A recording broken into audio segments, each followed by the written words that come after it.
everyone. This is Dr. Swapnil. I teach at the law school. I welcome you all for this special discussion on subclassification in reservations. I welcome you all on behalf of IDEA's Office of Interdisciplinary Studies. Before we start the discussion, I would like to introduce IDEA's Office of Interdisciplinary Studies. IDEA's Office of Interdisciplinary Studies serves as a university-wide incubator for interdisciplinary research. It provides an interdomain institutional space for cross-pedagogical learning while entrenching its core principles and ethos in the core application of interdisciplinary thoughts and praxis across social sciences. Through sustained engagement with scholars interested in working beyond their disciplines, IDEAS facilitates collaborations across JGU schools and institutes to create a novel research ecosystem and thought architecture within each multidisciplinary research constellation. IDEA's office hosts interdisciplinary research constellations that produce working papers, reports, and scholarly publications, builds partnerships with civil society stakeholders and think tanks, holds research outreach events for scholars, practitioners, policymakers, and others, and delivers cutting-edge training programs for government actors, scholars, and third sector organizations. Today, we are going to be in conversation with a well-known political sociologist, Dr. Sumeet Mhaskar. We will be discussing the issues and challenges in the recently delivered judgment by the Supreme Court on the subclassification of communities listed as scheduled castes and scheduled tribes for the purpose of granting reservations. Reservations for Dalits and other marginalized communities in education and employment continues to remain a hot and much debated topic. The judgment on subclassification has created a lot of debate and protests across the country. Therefore, we have titled today's discussion as Decoding Subclassification in the Scheduled Castes and Scheduled Tribes Reservations. Professor Sumeet Mhaskar is a labor sociologist at the Jindal School of Government and Public Policy, OP Jindal Global University. He also holds a research partner position at Max Planck Institute for the Study of Religious and Ethnic Diversity in Germany. Professor Mhaskar has previously held positions at the Stanford University, University of Göttingen, and Kassel University. He received the prestigious postdoctoral research award conferred by Humboldt Foundation in Germany. He obtained his doctorate in sociology from the University of Oxford and MA and MPhil degrees in political science from Jawaharlal Nehru University in New Delhi. Professor Mhaskar's research explores the multifaceted vulnerabilities workers experience at the lower end of India's rising economy. His research interests are deindustrialization, joblessness, return migration, the role of caste, religion, and gender in shaping occupational choices, urban spatial restructuring, and labor and social movements. He is currently finishing his book manuscript on Mumbai's textile mill workers and their responses to their job loss following the closure of textile mills in Mumbai. I welcome Professor Mhaskar for this special discussion on subclassification and reservations. Thank you very much, Swapnil. Yes. Yeah, I would like to begin this discussion with the first question. That is, why was there a need for reservations for the scheduled caste and scheduled tribes? Yeah, I think it's a very good start as far as reservation is concerned, because there is so much confusion around the subclassification that we need to have certain discussions on the origin of the reservation. As far as reservation is concerned, there is a general misconception on the policy itself, because we have three kinds of reservations. So one is political reservation, which is that there are a certain amount of seats reserved for members of parliament or assemblies or at the local governance institutions such as municipal corporations or at the rural local bodies. The second type of reservation is the reservation in public employment. So all the kind of government jobs have certain amounts of seats reserved for scheduled caste and scheduled tribes. Right. And the third kind of reservation we have is the educational reservation, that is reservation in higher educational institutions. Right. Now, as far as political reservation is concerned, we have to go back to 1930s when a roundtable conference was taking place in London, And it is there Dr. Ambedkar made a proposition for having a separate electorate for now what we call Dalits, back then it was depressed classes. Right. This demand was accepted by the British government, then Gandhi went on fast against this kind of separate electorate, and because of this tussle between granting a separate electorate for the Dalits and opposition to that separate electorate, eventually there was a long turn of events, but the conclusion was there was a compromise that was reached, and the compromise was that having reservation of certain amount of seats in the parliament and the legislative assemblies in various places. Right. Of course, there is this confusion about that reservation should be only for 10 years, and this particular condition was put by the advisory board which was looking into these matters after independence. Ambedkar's own understanding was that this should be minimum for 25 years because these are socially marginalized groups, these are stigmatized groups, and they may not be acceptable to the wider society as political representatives. Right.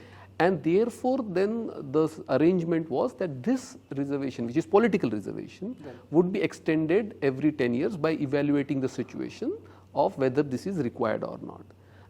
Just the small point about the other two kinds of reservation is that these were introduced into the constitution following independence, and for that there was never any kind of time limit in terms of for how long they should last. In terms of like they should last for 10 years or 20 years. So, there is no time limit as far as right, employment reservation is concerned or even higher education reservation is concerned.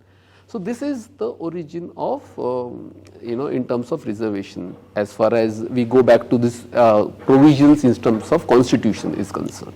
So, as you know, we are discussing this topic of subclassification in reservation, and we are discussing it in a context where we are seeing a lot of protests and debates happening around this idea of reservation, granting reservation to Yes. the subcaste and communities that exist in our society among marginalized communities. So, the question that our students and various other research scholars they continue to ask, that is, the reservation, why should it be based on caste only? So my second question is, why reservations were granted on the basis of caste and not on the basis of income criteria?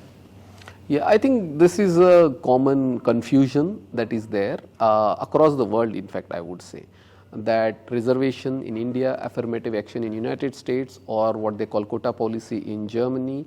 So this is the distinction that we need to understand in terms of why exactly we need reservation only on caste and not on income criteria.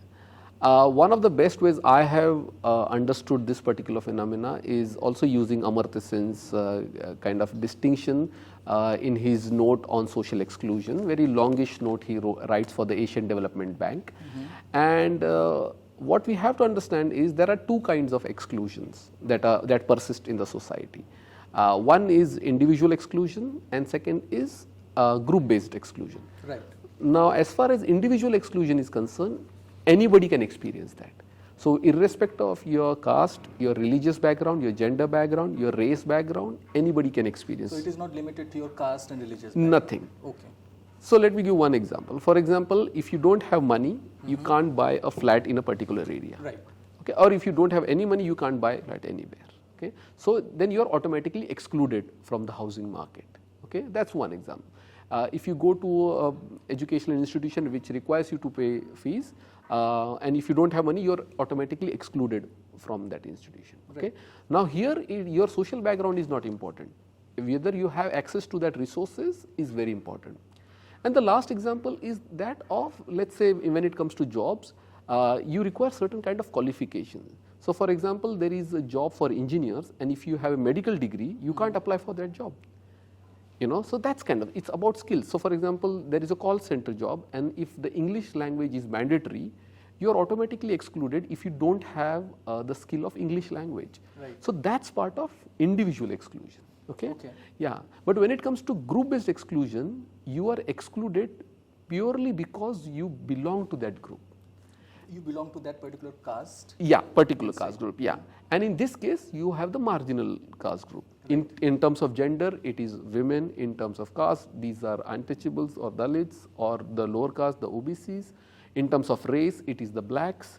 So this is the way group discrimination works. So for example, if we compare the examples from individual exclusion, if we again go back to housing market, in group-based exclusion, you have the money, you have the willingness to buy a flat, and you still cannot buy the flat because of the social norms and the prejudices against that community. Right. And therefore, you are excluded from that. You are also excluded from the schools, historically speaking, because you belong to that community. And there have been lots of protests in early 20th century in the colonial times, whereby the parents have absolutely gone on protest saying that if Dalit children are going to sit next to their children, they will not allow the schools to function. So there has been massive protests. So how do you then deal with these two situations? Right. So it is precisely to address the group-based exclusion, we actually use caste-based discrimination, anti-discrimination policies. Right. So in order to look at discrimination, particularly caste-based discrimination, then what is the solution? We have to understand it through the framework of group-based exclusion. And that will help us understand that why these policies were introduced. And this is not just case with India, as I said, also in the United States. It's a similar principle. And as far as individual exclusion are concerned, then we need to have individual enhancement. For example, if people don't have enough money to buy housing, then the government intervenes for poor people housing, right, or affordable housing. If they cannot get into higher educational institutions, it create free education for poor, or there are scholarships for the poor. So there are different problems, and therefore the different mechanisms have to be used. And therefore what happens with people who conflate it's rather they mix individual exclusion and group-based exclusion. And it is precisely because of that reason we have this constant debate going on, but there are also poor people, and I'm sure we can discuss some of these things later. But I think if one has to understand what is the rationale behind reservation being given only on caste basis, then one has to use the framework of group-based exclusion. So the context for the people who introduced reservation on the basis of caste was very clear. It was community-based discrimination, and most importantly, discrimination on the basis of caste. Yes. But if you talk about reservation in the context of education, the critics argue that it's been a long time that these certain communities have been enjoying these benefits according to their understanding of reservation. And among them also there are many families who have crossed that particular path of discrimination. According to them, they have become part of this middle class, new emerging middle class in our Indian society. So one of the arguments that comes out of that discussion is the system or the provision of reservation should be based on their economic condition, right? So my third question to you is, what is the creamy layer criteria? Because we have been talking about separating this section of the society among marginalized communities where generations have got this benefit of reservation, and they consist a different class of themselves, right? So what is the creamy layer criteria in the context of reservations, and how do you address this as a sociologist? See, as far as creamy layer is concerned, this particular kind of debate within reservation emerged in the context of OBC reservations. Right. So when it was not part of discussion earlier, it's only when the reservation for OBCs were implemented, then the case went to the court, and it was the court that introduced the creamy layer criteria. The idea is that there are certain sections of population within that group who are economically well off, and therefore they should be excluded from reservation facilities. Okay, right. And that was exclusively meant for the other backward castes. And it was never applicable to scheduled caste and scheduled tribe. The reason being simple, that as far as scheduled caste and scheduled tribe are concerned, that even when they obtain economic mobility, either they become middle class, or even when some of them become upper middle class or even economic elites, they continue to face discrimination in one form or the other. Right. And that was the main principle behind not putting economic criteria or the creamy layer criteria for scheduled caste and scheduled tribe reservation. Now, in this current Supreme Court judgment, they have just mentioned that we should consider excluding SC/STs who have better economic mobility, but that is not the part of the main judgment. So that definitely there was a confusion in the media that is this part of the main judgment. Right. But of course, there is a little mischief, one can say, that was done by the judiciary, that to introduce this discussion. And of course, this will have a long-term impact eventually. But as far as the discrimination principle is concerned, across classes within scheduled caste and scheduled tribe, they face discrimination and exclusion. And it is precisely for that reason this so far is applicable only to the OBCs. OBCs. When we talk about reservations, when I talk as a sociologist and I speak with to my students and discuss this topic in any conference or workshop, so the perspective of people changes, and most importantly, they look at it as a kind of controversial issue. Reservation, it has been, and it's going to be in future also. So after we have got this judgment from the Supreme Court, by the Supreme Court, do you think that reservations are going to divide the society further? See, as far as there are two parts to this kind of judgment. One is in terms of its actual implementation. So obviously, what Supreme Court has done, it has actually opened the doors which were so far closed in terms of further creating divisions within the scheduled caste quota. That is, those who have benefited slightly better and those who have been left behind. So this was so far closed.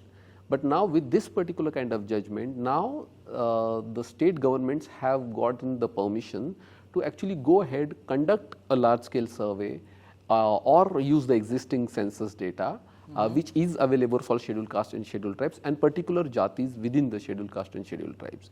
To use that data and to create two groups. So I think in Haryana recently they created a group called deprived scheduled caste and general scheduled castes. And of course,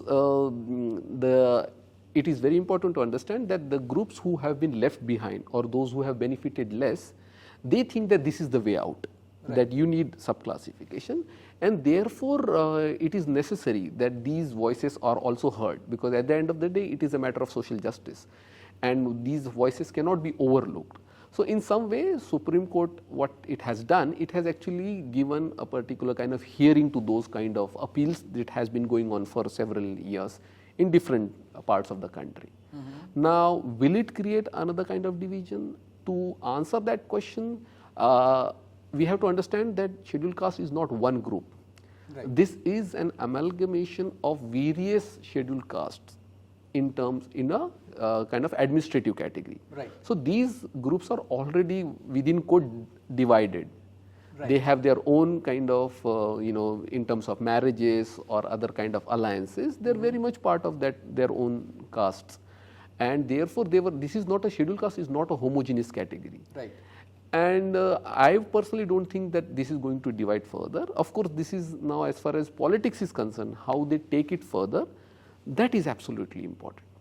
That as far as political parties are concerned, eventually whether some of these political parties reach a consensus or not in terms of opposing these kind of judgments. So obviously you have one or two political parties who have opposed the Supreme Court judgment. But in the long run, the way I foresee situation, this subclassification is here to stay. And therefore, each political party will somehow negotiate around these kind of provisions. In this discussion that we are talking about reservations, there is one more argument from the people or the critics of this entire system of reservation, that the poorest of the poor people, these communities, should get benefits of reservation because it hasn't reached to them, right? Certainly, they are also talking about poverty, right? So, can reservations tackle the problem of poverty? As I said, with individual exclusion and group-based exclusion, so poverty can be best understood by using the framework of individual exclusion. All right. And if at all one has to address the problem of poverty, one has to look at what exactly is keeping people poor. So, Right. like millions of people in India are poor not because they don't do anything. The reason they are poor is because they get absolutely bare minimum wages. They do not get the prescribed even the minimum wages. Right. And it is precisely for that reason they consistently are pushed into the cycle of poverty, indebtedness, and that pushes people into the poverty. So if at all the question of poverty has to be handled, one of the major thing that needs to be done is to ensure that they get living wages, which also not take into account their otherwise expenditure, basic, but also their family expenditure in terms of their children's education and other kinds of facilities. Secondly, as far as poverty is concerned, the state, the government of India and various state governments have introduced various poverty alleviation programs. Right. Then there is this Manrega program such as the Mahatma Gandhi National Rural Employment Guarantee Act. Yes. Then you have various welfare programs through which the state can subsidize things. So for example, the famous Amma canteen in Tamil Nadu. So that it provides a very cheap meal to anyone for that matter. I think Mamata Banerjee in West Bengal, she Yeah. has started such kind of Yeah, so that kind of scheme, you have the Delhi government having free bus services for women. Same with Karnataka government. So these schemes actually are subsidize the expenditure of poor. So these are different ways. And therefore, as far as poverty question is concerned, you require these kind of schemes. And for example, if the question of poor and education is concerned, the state government needs to, or the central government needs to intervene by providing large amount of scholarships. That is the way to solve the question of poor as far as even education is concerned. Right. So reservation per se was never meant to solve poverty problem. Right. Okay, and reservation had its different purposes. It was one of the reasons is to tackle the problem of historical disadvantage. Right. That there are groups who are historically disadvantaged, that they were stopped from going to schools. Right. Then there is a continuing of discrimination. So, some people argue that, oh, this was happened 4,000 years ago, 2,000 years ago. Yes. Yes, that may be the case. But that is one part of discrimination, which is historical disadvantage. But what about the present day discrimination? Even now, if you look at newspapers, there was IPS officer who actually has to, climb on the horse and to go through his own wedding procession, and he needs a security for that. Right. So that tells a lot also about our society, that as a society, you still have those caste-based prejudices against the Dalits, against even the tribals, and there is massive hatred which also sometimes lead to violence, some violence which never gets reported. And therefore, I think as far as the whole societal kind of structure is concerned, of course, changes have taken place and the state has intervened in a big way. But we still have some more time to go in this particular regard. Right, right. So, about reservations again, we continue to discuss this topic. It is not a problem for sociologists and political scientists because it has helped a lot of people to get social mobility and economic mobility as well. But if you look at, say, for example, you were talking about government or different governments introducing several schemes for the benefit of people, for welfare of people and different communities. If you look at reservation, it has been introduced, as you said, when the constitution was introduced, and most importantly, if you look at the way reservations have been implemented, many people find it problematic, right? For many people, it remains a kind of political plank by political parties. They argue that it is not a social argument, it is a political argument now, because not only Dalits, but other mainstream political parties also support this system of reservation now, right? So my question is, do you think that reservation has been used as a weapon only to garner votes? No, I think it's reservation is a political question because there is also one element of political reservation. Right. So there is bound to be politics around it. Right. But reservation is also in higher education and jobs, which means it disturbs the existing social system. And anything that disturbs the existing social system is bound to create certain kind of reactions. Obviously, in this case, critique of that policy. So it's not surprising. Now, is it only used to garner votes? So the answer is yes and no both. The yes answer is that because reservation policies whenever they started to being enforced in different places, in some sectors it was implemented slightly later, depending on the institutions when they came up. If you look at the history of implementation, and this is nobody talks about, the history of implementation of reservations suggests that all those who are responsible for implementing, whether it's the college principal or the vice chancellor of the university or head of the department, in most cases they have worked towards subverting the reservation. So the attempt has never been to implement, but it is to subvert the reservation. Right. That you Can use you give us some examples here? Yeah, so for example, in the faculty recruitment or even in kind of various kind of jobs in the government sector, the classic example that is used is not found suitable candidate. Right. Now, because when they do such things, there is no accountability, that there is no penalty for those who write such reports. Right. And by doing so, they have managed to not implement reservation for long periods of time. So yes, there is success of reservation, there is no doubt about it, but there is also this side of it. And it is precisely for that reason it becomes a political issue during elections. Right. That it is during elections, then all other political parties are also pressurized into saying that yes, when we come to power, we will actually implement the reservation. Right. And it is precisely for that reason it becomes a political issue around election, which unfortunately it becomes necessary for these groups, because otherwise the regular system is constantly meant to subvert the policies. The inherent nature of even the bureaucracy or those who hold positions is to never to actually facilitate reservation, that there is a genuine attempt, okay, there is a government policy, let's follow it. Even now if you look at bigger institutions such as the IIT in Bombay or Delhi, or even the Indian Institute of Management, yes. You have absolutely abysmal representation of these groups despite having a constitutional provision. Right. So that tells a lot that there is so much hostility towards this policy. Exactly. And therefore it is not surprising if it becomes a political issue, because it is only when this issue becomes politicized that these reservations are implemented. You spoke about hostility and assertion also, that how these groups they assert themselves, and most importantly there is this attempt to diversify, or you can say that reject this particular aspect of reservation when it comes to education and education institutions. Yeah. Now I would like to bring your attention to the topic that the discussion is based on, that is subclassification. We have been reading about subclassification, the protests that are happening in Maharashtra. You have also written recently about the issue of subclassification, and your position is very sociological and it's very different also. We'll get to know about it when we talk to you. But this subclassification has been very confusing for many people, right?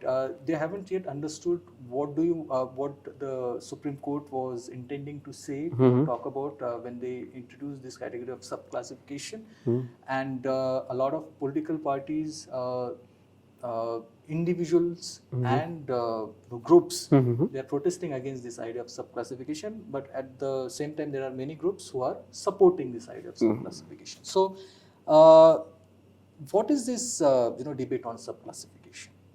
See, subclassification is that within scheduled caste there are certain scheduled caste who could benefit from the reservation policies, and there are certain scheduled caste who benefited less or very minimally. And the idea is that, let's say if there is a 16% reservation for scheduled caste, what they are demanding is that at least half of it, or depending on the states, whichever the population, that some of it should be reserved for these groups who have consistently not benefited. Now this is, to put it very simply, subclassification, that you within the 16% you keep certain proportion of seats for certain groups and you keep certain number of seats for those groups who have not benefited. Now, of course, as I said, that when it comes to social justice, these are concerns which also come from those groups who have been left behind, and that needs to be addressed. Now, as far as opposition to this is concerned, I think the opposition to this relies mostly on the misuse of this subclassification, because so far if we look at the history of implementation again, and this is what we need to talk, is that the history of implementation suggests that mostly reservation has been subverted and not implemented. And what the opponents are saying, that subclassification will be used again as a tool to actually subvert the reservation, that they will deliberately advertised in such kind of positions where they are aware that they may not find a person from that kind of group. Okay. Now, even if there is truth in this argument, as I said, that the groups who have been left behind, their concerns also needs to be addressed. And therefore, despite the problems that this may actually pose in future, as I said, subclassification is here to stay. Now, the point is, how does one negotiate with that? To add to that, what I'll say is that reservation in 1950s and 60s is absolutely different than reservation in 2024. Okay. Because right now we are at a situation where of the 100 jobs, only 3.5% jobs are in the public sector, which is the government sector. So, which means of the 100 jobs, only 3 are the jobs where you will have reservation. And this has been the case historically as well. Of the 100 jobs, there were maximum 6 to 7 jobs where reservation was applicable. And today it has come down to 3.5. Now, within that, if you look at category 3 and 4 employment in public sector, which is the government offices, municipal corporation, they have been heavily contractualized. 50% of these jobs are on contractual basis, which means they do not get minimum wages, they do not get any social security provisions, any kind of benefits which a government employment offer you. Right. So, right now we are talking only of a very tiny share of jobs.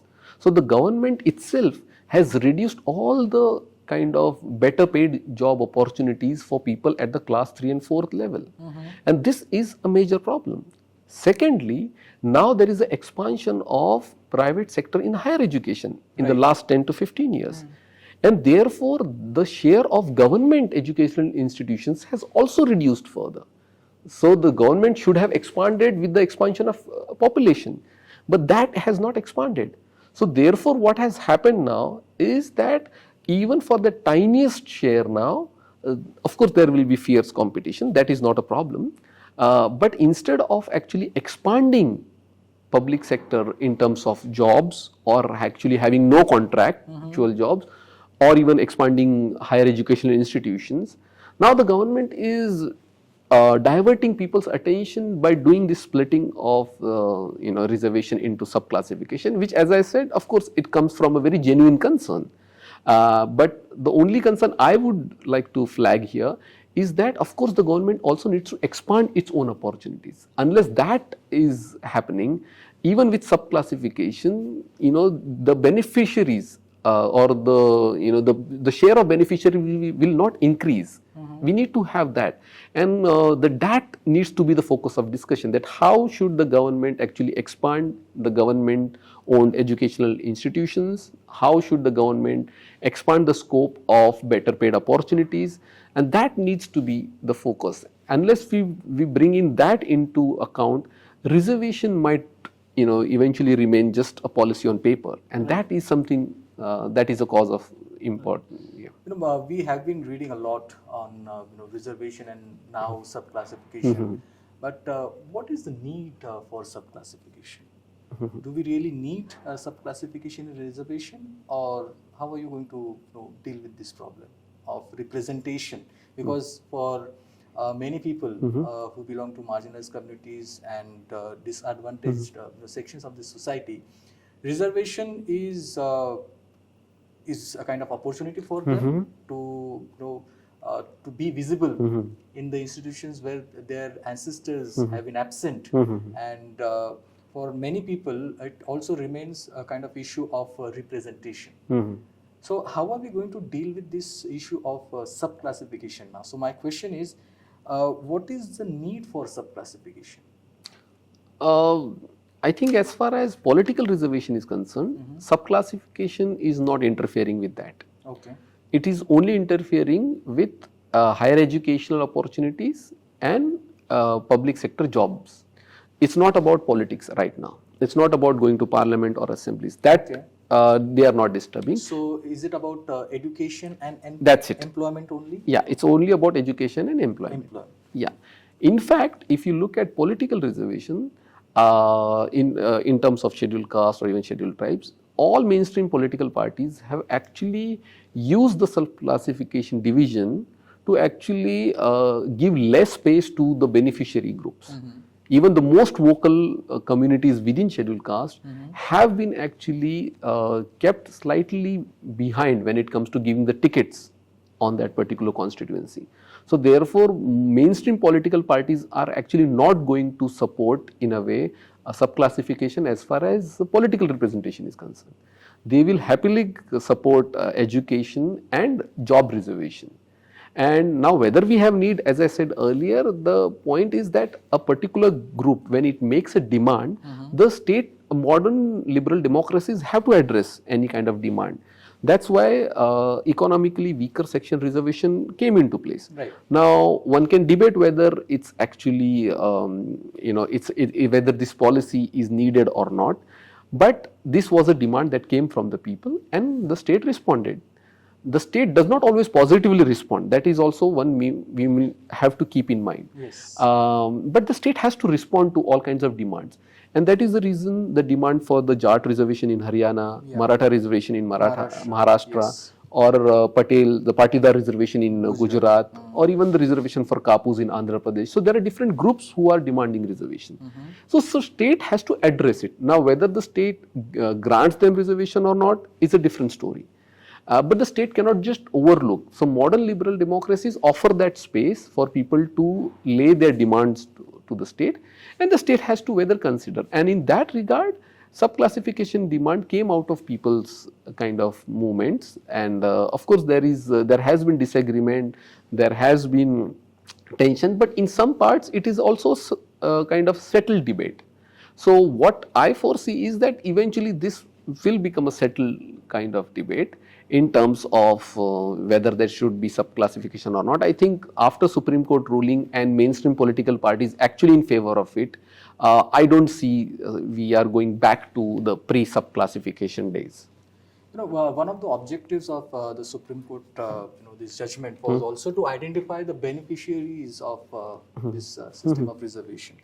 And there are arguments that only few castes in specific states like Maharashtra, Karnataka, and many other states, for that example, have got these benefits of reservation. Right? Only few communities, some prominent castes, have got benefit from this system of reservation. So,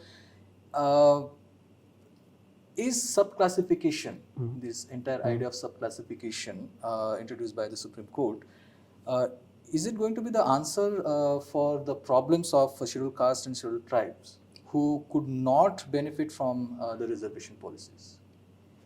To certain extent, the answer is yes, that it will resolve their problem in terms of if this was the demand is met.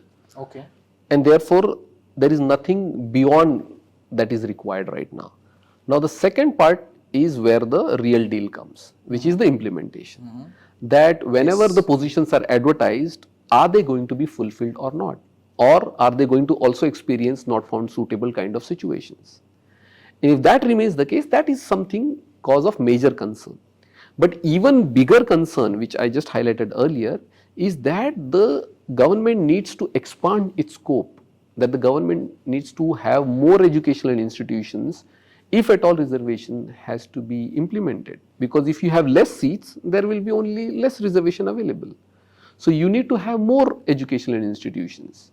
So with the challenge of the expansion of private sector in higher education, the share of government educational institution has become really tiny. Right. And therefore, if at all this subclassification needs to actually see its results, we need expansion in both higher education as well as in public employment. Right. Unless this expansion actually takes place, this will show results, but in a very marginal manner. So, in one of your articles that you wrote recently, I'm talking about the article that you wrote for the News Minute. You in this article you argue that the current discourse on subclassification, you are using some specific words here. It criminalizes and creates massive hatred against SC/ST beneficiaries of reservation. So can you elaborate a little on that? Yeah, I think one of the things that was consistently that was coming up during this subclassification debate, and this has also been part of the popular discourse, is that these communities have cornered the jobs. These communities have they have been stealing the jobs. So the problem with such kind of characterization are many, of course, because one thing for sure is that they have not been cornering the jobs. One thing is that because they are not the most powerful communities. They are not the communities who decide who will get the job within scheduled caste and who will not. Of course, they have been the most politicized community. Numerically also they are pretty much powerful in every region you go, these beneficiary groups. And therefore, being more politically aware, they were also aware of the facilities and they could exploit those opportunities. Now, to say that they have actually cornered the jobs is to create another kind of hatred toward these communities, and that is what I call as they are criminalizing them, as if they have done a crime by actually obtaining a benefit for which they were eligible. So it's not that these are not scheduled caste who are somehow using a fake scheduled caste certificate and then taking those jobs. These are also scheduled caste who have a long history of experiencing untouchability. Even inside the government offices, they have experienced discrimination and exclusion. And these are the groups who continue to face discrimination even after obtaining economic mobility. So, yes, the question is now, one can positively look at this problem, is that yes, as far as the reservation policy is concerned, certain castes have benefited and certain people have been left behind. Now, one of the better ways to look at is how can we ensure that those who have been left behind are also included into the beneficiary model. And I think that would have been more positive way of actually also engaging with this kind of problem. So rather than criminalizing them, because then what happens is that you also tend to add one extra layer of criminalizing in addition to being untouchable. Right. So not only they face discrimination because of their past of untouchability, now they are being also going to face another kind of discrimination or hatred for actually benefiting from reservation. Right. So in that sense, I had written that we need to have a proper dialogue that yes, some people have been left behind and what is the best way one can include them, rather than targeting some groups saying that they have benefited, because these were not the groups who were deciding who will get the job or who will get the educational kind of opportunities. If that was the case, one could say that yes, they are the ones who are cornering the jobs. It is actually the socially superior caste. They are the ones who decide on the selection panel that whether this particular kind of applicant will get the job or not, or whether they become part of educational institutions or not. And in that sense, I had written that we need to actually stop criminalizing the communities who have benefited from it, because they were also, and they continue to experience discrimination. And that is not the better way to move further. The better way to move further is to say, yes, they have benefited. Now let's look at how we can actually include the ones who have been left behind. So this current debate on subclassification, and we can see different opinions in different coming from different states. My another question is, do you think that it will create a kind of political rivalry among these groups? Is there any possibility, because there are different opinions, and obviously according to their understanding, it is the kind of rational argument that they are making, that there should be a kind of subclassification when it comes to reservation. So how do you reflect on this? As far as politics is concerned, these groups have always had different political orientation. So within scheduled caste, the dominant scheduled caste, or the numerically dominant one should say, the numerically dominant scheduled caste have had one certain stream of politics, and the ones who are numerically less powerful have all or very smaller marginal scheduled caste, they have gone with different political formations. At times they have also been in conflict with each other, and therefore as far as politics, different politics is concerned, we have to see the history, that there has been a history of going in different directions. Again, we have to remember that scheduled caste is not a homogeneous category. Right. I am just reiterating the point, for the discussion, that because these are amalgamation of different castes, they have been actually having different political orientation. They have also come together on important questions. But then they have also always expressed different political loyalties also. So therefore, if they go in different directions, even now, actually shouldn't be surprising, because that has been the historical case. Now, of course, the challenge now is that all those who want to bridge the gap between these various scheduled castes, this poses a new challenge. How do they actually, go ahead as far as bringing them together is concerned? Right. But as far as I said, politically they have always expressed different loyalties, and so it shouldn't be very surprising that if they do even now.